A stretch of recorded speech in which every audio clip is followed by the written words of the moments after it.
So if you go to my website, hermancain.com, C-A-I-N, you can be able to click on my common sense solutions about how we're going to address these problems. And the good news is, it's not too late to take this nation back. It is not too late. And if you get to that point, as I point out to people sometimes, in the Declaration of Independence, that talks about life, liberty, and the pursuit of happiness, don't stop right there when you're reading it. Keep reading. Because if you keep reading, you will discover that we have a right and a responsibility. Because it says, when any form of government becomes destructive of those ideals of life, liberty, and the pursuit of happiness, it is the right of the people to alter or abolish it. We've got some altering and abolishing to do. Alter and abolish.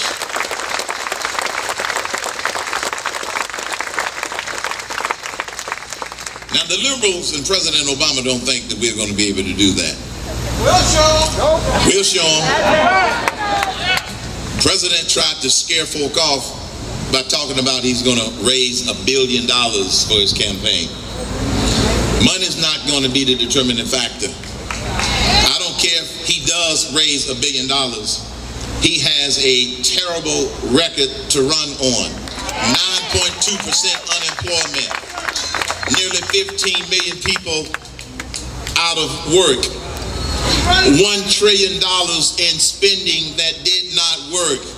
A $14 trillion national debt.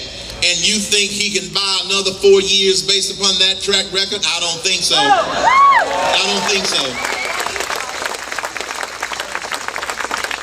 Because I happen to believe that this sleeping giant that we call we the people has awakened and is not going back to sleep. It's not going back to sleep. There are a number of reasons as to why I've made the decision to do this. And like Steve said, I could have been retired, sitting back, kicking back, at home, drinking an adult beverage. Yes, I drink adult beverages. Y'all got a problem with that? I'm normal.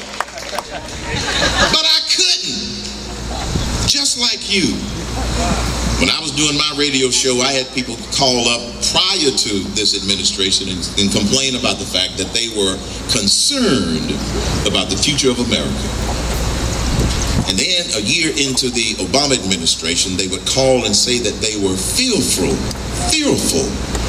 about the future of America. And I would ask why. Because we have discovered what hope and change is all about.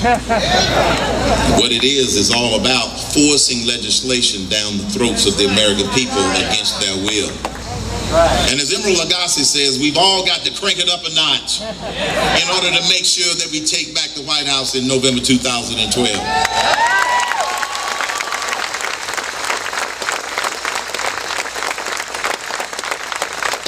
Let me tell you another reason that I'm running. It started back in 1999, and I didn't know what it meant. In 1999, my first grandchild was born. My first grandchild was born in 1999, and when I was able to get to the hospital in time for the blessed event, I didn't think I was going to make it. I was out of town on a business trip. I was able to get to the hospital in Atlanta where my daughter was having her first baby. My wife was there in the delivery room with her. I managed to get up to the waiting area before the baby was born. I arrived at the hospital at about 9:30 p.m. January 22nd, 1999.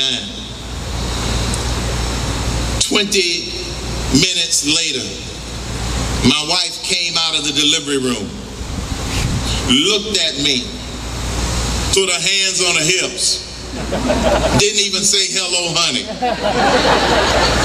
and said, "You have a granddaughter." I said, "Good, that's great.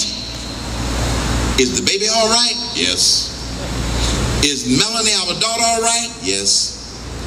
"Then why with the attitude. She said, I've been with this child for 3 days and you show up and the baby is born.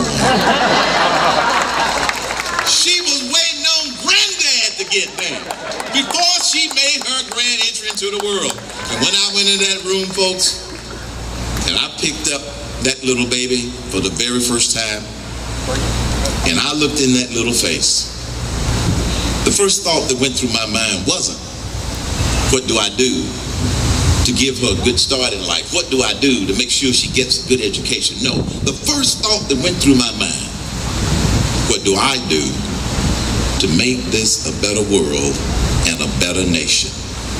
And I didn't know the answer to that question, because I have realized for a long time that in life there are two plans.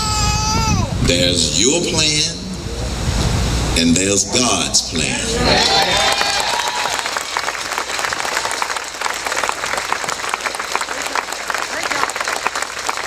And as we go through life, we don't know all of God's plan until He is ready for us to see it. Because if we knew God's plan all at once, we probably couldn't handle it.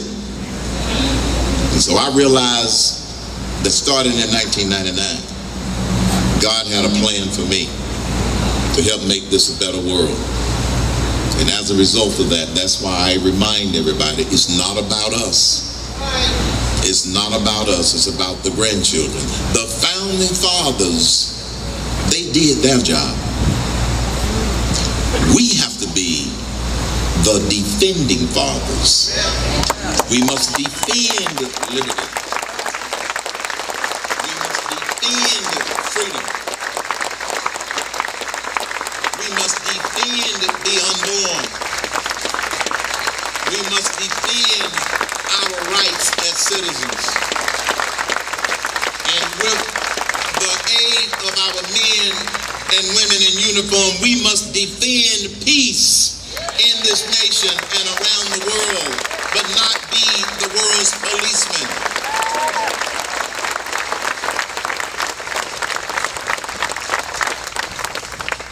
And so the words to the closing song of the 2000 Olympics say, life can be a challenge.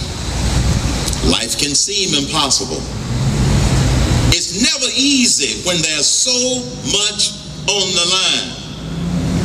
We got the future of America on the line, folks. But you can make a difference. There's a mission just for you and you and you and you and me.